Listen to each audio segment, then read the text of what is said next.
Salut mon pote. Tu n'es pas sans savoir qu'on se rapproche fortement de l'été. Et qui dit été dit vacances, plage et donc sèche. Le problème c'est que pour réussir correctement sa sèche, il faut suivre quelques petites règles. Et rares sont les gens qui les suivent. Dans cette vidéo, tu vas découvrir 5 points à respecter pour réussir ta sèche. Premier point, perdre du poids progressivement. Tu veux certainement sécher le plus rapidement possible. Mauvaise idée. Qui dit perte de poids rapide, dit perte de muscle et perte d'eau. Du coup, c'est pas du tout ce qu'on veut. Mise sur une perte de poids entre 300 et 500 grammes par semaine, comme ça tu t'assures de limiter la perte en masse musculaire et tu favorises au maximum la perte en tissu adipeux, donc en graisse. Avoue que je serais con de t'entraîner toute l'année pour au final flaguer tes maigres résultats sur quelques mois pour faire une sèche. Deuxième point, continuer à progresser à la salle. On entend tout et n'importe quoi par rapport aux entraînements pendant la sèche. Faire plus de reps, travailler plus léger pour dessiner les muscles, c'est que des conneries. Encore une fois, si tu changes ta méthode d'entraînement, tu risques de perdre du muscle. Si tu suis correctement mes vidéos, tu as dû comprendre que pour prendre de la masse musculaire, il faut augmenter tes charges à l'entraînement. En sèche, rien de plus simple. Tu continues à pousser comme en temps normal tout en cherchant à progresser. Sur la fin de ta sèche, tu auras probablement du mal à maintenir ta progression, mais le but c'est de limiter au maximum la casse, donc de maintenir au maximum les charges. Troisième point, réduire les glucides mais ne surtout pas toucher aux lipides. Tu peux miser sur une diminution d'environ 75 grammes de glucides sur ta journée, ce qui équivaut donc à 100 grammes de riz ou de pâtes pesées crues, encore 3 grosses tranches de pain sans la garniture évidemment.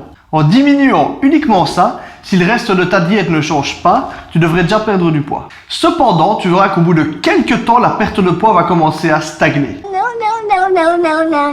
La solution, elle est très simple, tu vas encore un petit peu réduire tes glucides. Cette fois-ci, tu en retireras 50 grammes et ainsi de suite jusqu'à ce que tu atteignes ton objectif. Pour les protéines et les lipides, tu peux suivre les recommandations que je donne dans ma vidéo sur la diète, soit 2 grammes de protéines par kilo et par jour et 1 gramme de lipides par kilo et par jour. Quatrième point, limiter le cardio.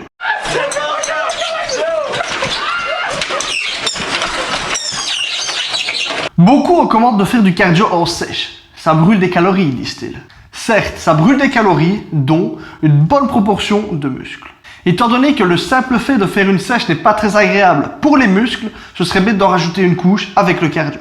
L'idéal est donc de miser au maximum sa perte de poids sur la diète. Là, ici, on maîtrise beaucoup plus de paramètres. Seule exception, si tu as énormément de poids à perdre et qu'en plus tu as déjà une diète adaptée, pourquoi pas rajouter un peu de cardio. Mais sinon, c'est pas nécessaire. Et cinquième point, manger suffisamment de légumes. Lorsque tu perds du poids, le corps rentre en catabolisme, c'est-à-dire qu'il se détruit. Ce qui a pour effet de l'acidifier fortement. Le problème, c'est que l'acidification entraîne à son tour une augmentation de la perte de masse musculaire. Pour contrer cet effet, rien de plus simple, il te suffit de manger des légumes. Deuxième avantage des légumes, ils vont te permettre d'augmenter le volume de tes repas et donc de diminuer ta sensation de faim. Tu en sortiras dès lors doublement gagnant. Tu as maintenant toutes les cartes en main pour réussir ta sèche. Si tu as des questions, n'hésite pas à me les poser en commentaire. Un pouce bleu égale une sèche de titan pour l'été. N'oublie pas de t'abonner pour être certain de ne rien rater. Tant que j'y pense, j'ai commencé à faire des stories sur Instagram. Donc pour tous ceux qui voulaient me voir sur Snapchat, vous aurez déjà un petit avant-goût ici. Je te dis donc à samedi prochain, 17 h, et à la prochaine.